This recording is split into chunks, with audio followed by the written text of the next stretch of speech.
ఆంధ్రజ్యోతిలో చూద్దాం. ఇక 3 నెలల్లోగా తేల్చండి, 10 మంది బీఆర్ఎస్ ఎమ్మెల్యేల ఫిరాయింపుపై నిర్ణయం తీసుకోండి. ఇక ఫిరాయింపులతో ప్రజాస్వామ్యానికి నష్టం, స్పీకర్ వ్యవస్థ సమర్థంగా అడ్డుకుంటోందా?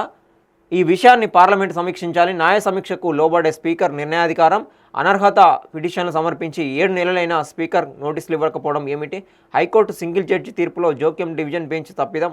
సుప్రీంకోర్టు బీఆర్ఎస్ ఎమ్మెల్యేల ఫిరాయింపు కేసులో వెలువడిన తీర్పు, హైకోర్టు డివిజన్ బెంచ్ తీర్పు కొట్టివేత. సుప్రీంకోర్టే నిర్ణయం తీసుకోవాలన్న బీఆర్ఎస్ అభ్యర్థనను తోసిపుచ్చిన బెంచ్, ఎమ్మెల్యేల అనర్హతపై నిర్ణయం తీసుకునే అధికారం స్పీకర్దేనని వెల్లడి.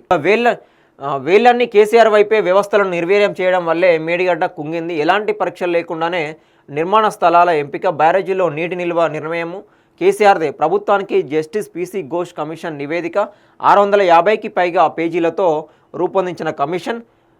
నీటిపారుదల శాఖ ముఖ్య కార్యదర్శికి 2 కాపీలు అందజేత నేడు సీఎంకు అందజేయనున్న మంత్రి ఉత్తమ్. ఇక భారత్ రష్యా మృత ఆర్థిక వ్యవస్థలు, ఇరు దేశాలు కలిసి మరింత దిగజార్చుకుంటాయి. అమెరికాకు భారత్ మిత్రదేశమే, కానీ వాణిజ్య విధానాలు సమస్యగా మారాయి. మరోసారి నోరు పారేసుకున్న ట్రంప్, ప్రపంచంలో వేగంగా అభివృద్ధి చెందుతున్న పెద్ద ఆర్థిక వ్యవస్థ భారత్దే.